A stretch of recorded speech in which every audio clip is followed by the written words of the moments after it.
بسم اللہ الرحمن الرحیم۔ السلام علیکم۔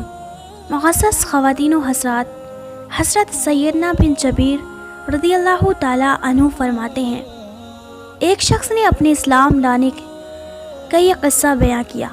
ایک مرتبہ مجھے ایک سفر کے دوران ایک بہت بڑے ریگستان میں رات گزارنا پڑی۔ اس خوفناک ریگستان میں میری اونٹنی میرے ساتھ تھی اور میں بالکل تنہا تھا۔ رات کا وقت تھا۔ میں نے اونٹنی کو ایک جگہ بٹھایا اور خود لیٹ گیا، اور سونے سے پہلے میں نے یہ پڑھا، اعوذ بعظیم ھذل وادی، یعنی اس وادی کے بڑے جن کے ساتھ میں پناہ مانگتا ہوں۔ یہ پڑھ کر میں سو گیا، اور سونے کے بعد خواب میں میں نے دیکھا کہ ایک قومی جوان جس کے ہاتھ میں ایک خنجر ہے آیا، اور آتے ہی وہ خنجر اس نے میری اونٹنی کے حلق پر رکھ دیا۔ یہ دیکھتے ہی میں گھبرا کر جاگ اٹھا، ارد گرد دیکھنے لگا مگر کوئی چیز نظر نہ آئی۔ میں اسے یوں ہی وہم خیال سمجھ کر پھر سو گیا۔ دوبارہ پھر وہی جوان ہاتھ میں خنجر لے کر نظر آیا۔ اس نے خنجر پھر میری اونٹنی کے گلے پر رکھ دیا۔ میں پھر چونک پڑا اور دیکھ کر میری اونٹنی بھی کانپ رہی تھی۔ میں پھر سو گیا اور تیسری مرتبہ پھر یہی قصہ دیکھا۔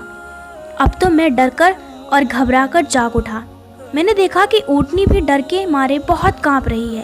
میں نے پیچھے مڑ کر دیکھا تو وہی جوان ہاتھ میں خنجر لے کر کھڑا نظر آیا، اور اس کے ساتھ ایک بوڑھا شخص بھی دیکھا۔ اس جوان کا ہاتھ پکڑ رکھا تھا، اور اونٹنی قریب آنے سے وہ دونوں آپس میں لڑ جھگڑ رہے تھے، اور تھوڑی دیر میں 3 بڑے بڑے بیل وہاں آ گئے۔ اس بوڑھے نے اس جوان سے کہا، ان بیلوں میں سے جو میرے پڑوسی آدمی کی اونٹنی کے بدلے میں لے لو، مگر میری پڑوسی آدمی کی اونٹنی کو ہاتھ نہ لگاؤ۔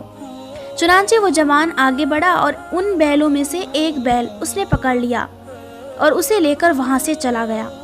بوڑھا شخص مجھ سے مخاطب ہو کر کہنے لگا، دیکھو بھائی، اب تم لوگ اس قسم کی ڈراؤنی جگہوں میں سے کسی جن کے ساتھ پناہ نہ مانگا کرو، اس لیے کہ اب ان کا زوال ٹوٹ چکا ہے۔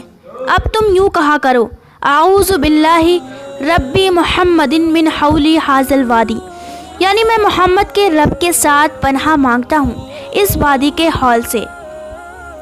میں نے پوچھا، کہاں رہتے ہو؟ اس نے کہا، مدینہ منورہ میں۔ میں یہ سن کر انتہائی شوق میں اپنی اونٹنی پر سوار ہوا اور سیدھا مدینہ منورہ پہنچا۔ حضور صلی اللہ علیہ وسلم کی خدمت میں حاضر ہو گیا، اور حضور صلی اللہ علیہ وسلم نے مجھے دیکھتے ہی میرا یہ سارا قصہ خود ہی لفظ لفظ سنا دیا، اور پھر مجھے مسلمان ہو جانے کے لیے ارشاد فرمایا، تو میں نے فوراً کلمہ پڑھا اور مسلمان ہو گیا۔ بے شک سبحان اللہ۔ اگر آپ کو ہماری ویڈیو پسند آئی ہو تو ویڈیو کو لائک کیجیے اور چینل کو سبسکرائب۔ ملتے ہیں ایک اور ویڈیو کے ساتھ، تب تک کے لیے اللہ حافظ۔